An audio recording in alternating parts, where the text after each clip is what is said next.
All right, we're back here. This is part 2. All right, I'm going to start from right here where it says the corporation, and we're moving on down from there. Okay, so here we go. Change up the color. Let's go green.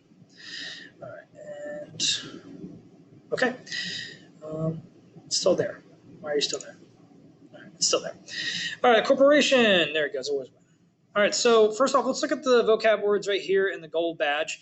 All right, where it says dividends. Okay, dividends are sums of money paid to shareholders of a corporation from its earnings. So the big words in there are earnings, shareholders, okay, sums of money. Okay, we're talking about the end result. Okay, so we'll talk about that in a second. Stock, right? Stock and dividends have a lot to do with one another. Stock is a share. Okay, so stock, or you have stock in something, you have a share of a corporation. You are sharing your time, you're investing your time or money or whatever into a portion of the company's profits. Okay, and obviously you get something when they have any profits. And the last thing is capital. When you think of capital, I want you to think of money, almost like money started. What do you have in the beginning, capital-wise, when it comes to creating a company or a corporation? All right, so let's look at the corporation right here. Boom, boom, boom. All right.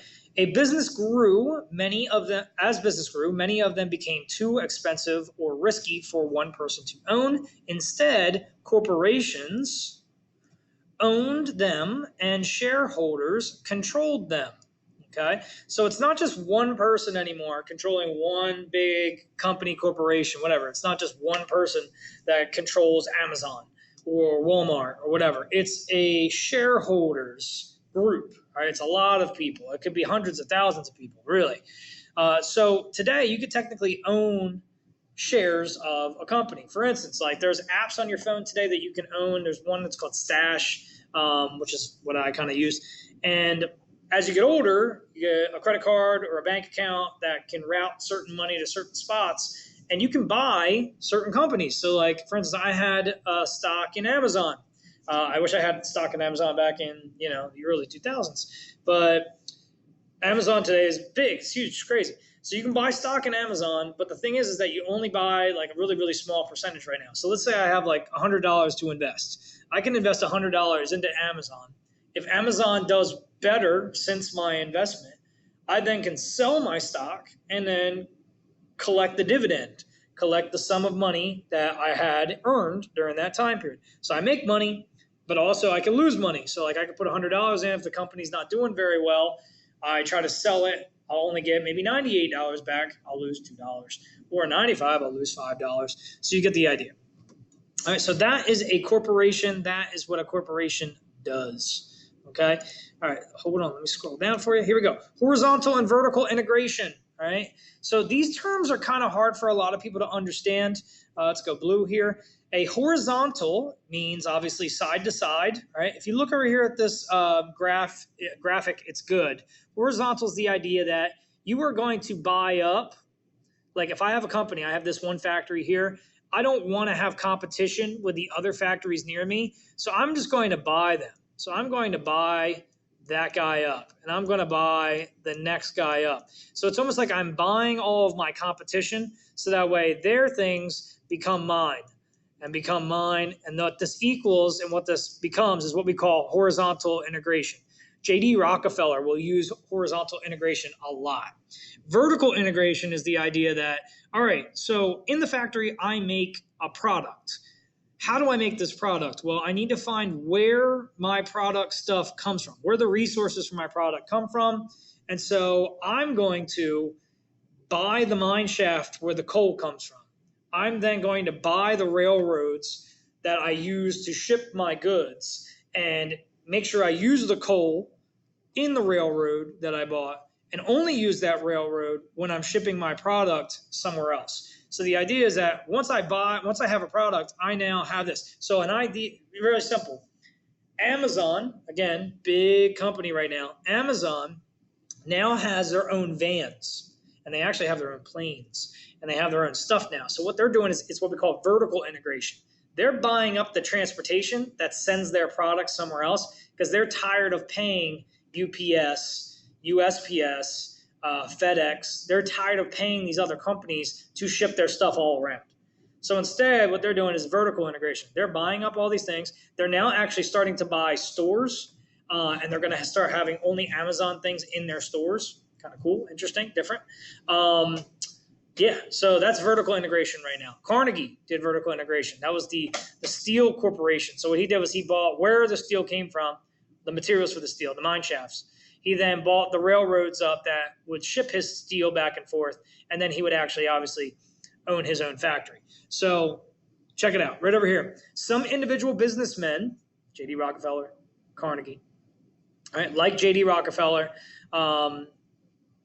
were so successful that they gained worldwide recognition. J.D. Rockefeller founded an oil refinery, again, oil is the big thing for him, in 1863, which became known as Standard Oil Company of Ohio in 1870. Before long, Standard Oil controlled almost the entire American petroleum industry. So he kept buying up other companies that were doing the same thing, other oil refineries. And eventually, he was literally the guy who controlled all of U.S. oil, okay, all of it. So Standard Oil, if you got oil, you got it from him, you got it from his corporation. Before long, Standard Oil controlled almost the entire American petroleum industry because Rockefeller created what we call a monopoly. Like the board game of Monopoly, you are trying to control and buy up as much property around the board as possible. You usually want to buy property all in the same category. So like you want to buy up all the railroads on there. You want to buy up all the things that are on the same color. So then you can put houses and hotels and anything else. And when people have to go to your property, they owe you a lot of money. So you are investing money in the beginning of the game to get more money back later on. That's monopoly. So that's essentially what monopoly is. Monopoly is basically that. It is when one person owns the whole thing, the whole corporation. When you talk about oil, you have to talk about Rockefeller. When you talk about steel, you have to talk about Carnegie. You have to get it from them. All right, moving on. Going back up to the top of the screen here. Okay, in 1882, all right, move myself. All right, he founded the Standard Oil Trust. Okay, now, all right, so the word monopoly, the word trust. All right, a little bit different, not a crazy bit different, but a little bit different. So let's go baby blue. All right, so monopoly is when one company or a person controls the entire market. All right, just like the board game. All right, monopoly, mono means one. Okay, so it's one person who controls many. Poly means many. So mono, one, many. So one controls many. So look at that, fancy, right? That's really nice. Little Greek words there. Trust, okay, as in, I trust somebody, is a little different than this. A trust is a group of people who control a single corporate board. So it's instead of one person controlling many or one company controlling many, it's the idea that you have a group of people now who all agree with one another in what we call a trust. They have to trust one another, and they control the whole thing, the whole corporation. So Standard Oil Trust, a corporate board, okay, of many different people, all right, that brought stock in and controlled many companies in the industry. Standard Oil then owned its competition and could set prices across the industry. Again, we call this horizontal, as in across. Horizontal. They're owning up every single other company from that point on. Once Rockefeller controlled the industry, he found ways to make even more profit, including demanding that railroads charge him less to transport his products. The railroads complied. If they didn't, they would lose too much of his business. So again, trust is a board.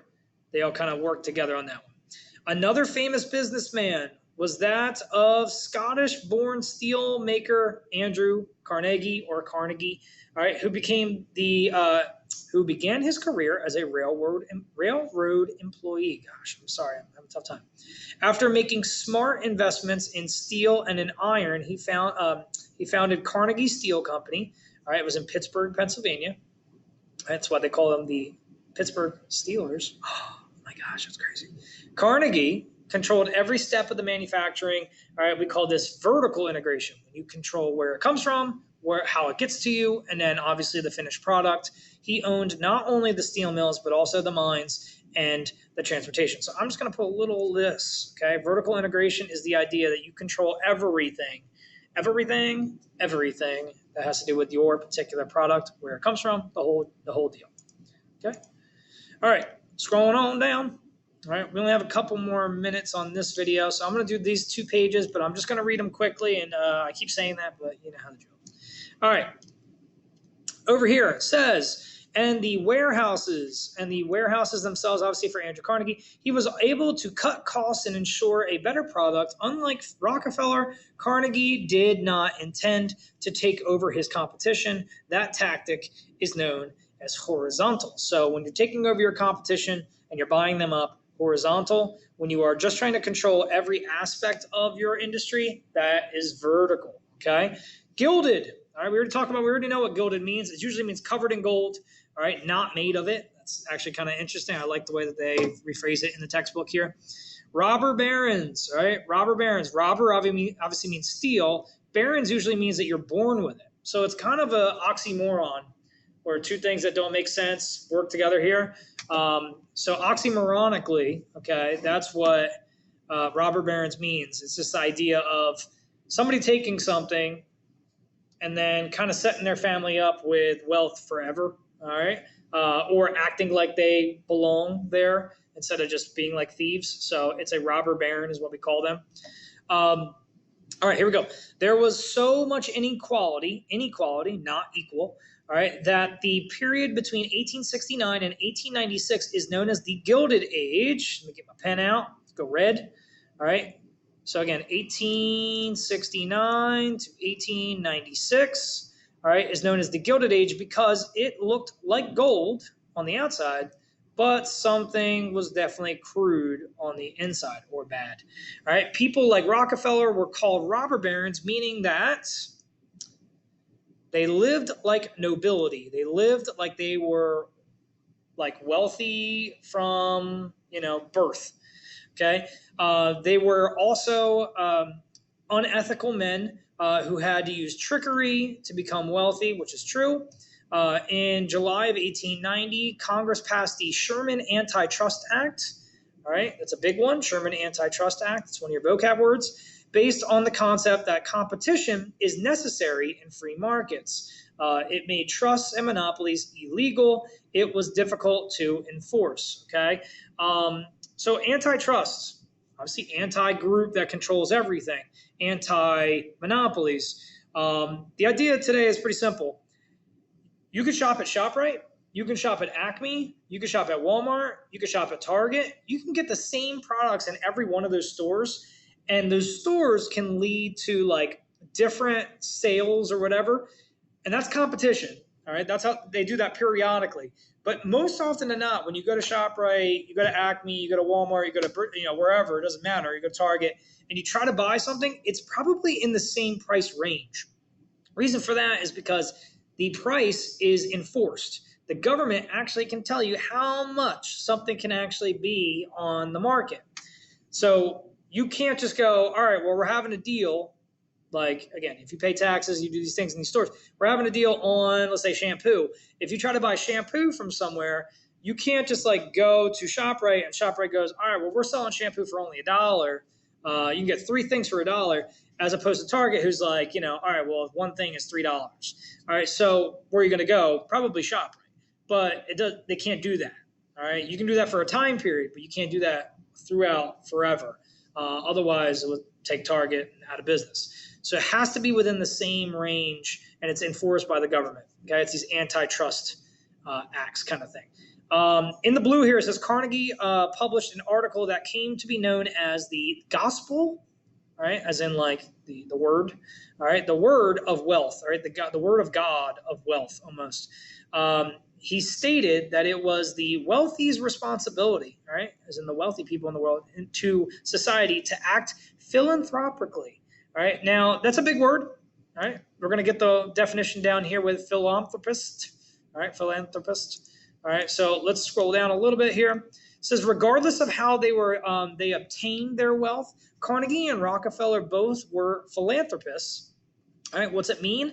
It means someone who gives to charity. All right, Phila, all right, like Philadelphia, is like brotherly love. Okay, so Philadelphia is brotherly love. In this case, it's to give back to your brothers, to give back to your neighbors, to give back is the idea. Giving away large amounts and founding establishments that would give people jobs and help people with their education. So you have the Rockefeller Institute, you have Carnegie Hall. Those are big things that help people get jobs, educate themselves. I think you kind of understand that concept. All right, life in the factory. What is it like? Well, it's pretty simple. It's not great. All right, it's not great, and it's kind of funny because like these men are giving to charity, but they're also making a lot of money by giving their workers very little in return. So yes, you have a job, and that's kind of that's enough in the eyes of Carnegie. Rockefeller. So life in the factory. Although many businessmen prospered, okay, did really well, factory workers faced long hours, low pay, unhealthy conditions. Okay, at this time, factory workers were not only adults but children also. So again, not only adults were working, but children as well. All right, as automation, okay, as in the auto industry. Automation as in like things were increased. You had to keep working more. Skilled labor was less necessary, as in because of the assembly line, skilled labor became out of there. Like you wouldn't just get one person. Like you go to a mechanic and they can fix a lot of things on your car, right? So that's skilled. You go to a construction worker who's very good at one particular thing. They're in a union. They're skilled. They can lay out a house. They can do the blueprint. Not in this case. You know one thing only. You do that job and only that job. Becomes less necessary. Workers themselves became a part of the machine. It's interesting to say it like that. And many bosses treated them as such, as in you are just a part. You are just doing your part. Unions, all right? Unions are a good thing unless you are a robber baron, where you don't like unions. You don't like people telling you that, hey, you need to pay me more. You should be like, I control this. I pay them any way I want. Although unions and trade guilds, okay, the same kind of concept of unions, people to get together, had existed before, they grew in size and scope. Oh my gosh, I'm having a tough time today. The first national union, we called them the Knights of Labor, was founded, get it, Knights of Labor, all right, was founded in Philadelphia in 1869. So again, Philadelphia, 1869, originally established as a secret society to protect its members from the employer retaliation. The organization went public under the leadership of Terence V. Powderly, okay? All right, funny last name. In the 1880s, unlike most unions, the Knights of Labor welcomed women, African Americans, and unskilled laborers, but Asians were still excluded. So again, this is a weird time in American history where essentially you care about the people, you want the people to have their rights, but there's always one group who's almost always suppressed and always oppressed and don't really get to have the rights. And in this case, at this time period, there was a law called the Chinese Exclusion Act, one of your vocab words, where Chinese, Asian / Japanese, didn't matter where you came from. All right, America was very racist in that sense. You came over, you worked, you did the railroads, get the heck out of here. They didn't want you here anymore. And it was, again, very weird time in that sense. All right, one more little section here. Let's get into the last section. All right, here we go. Collective bargaining. When it's large membership, the Knights of Labor, obviously, tried to use tactic of collective bargaining. All right, so what is collective bargaining? We'll look over here. It says the idea of workers acting together and collectively is the essence of a union, as it gives workers the power to convince the management to make a compromise. Collective bargaining is the idea that you go to your boss, got a problem with how the working conditions are.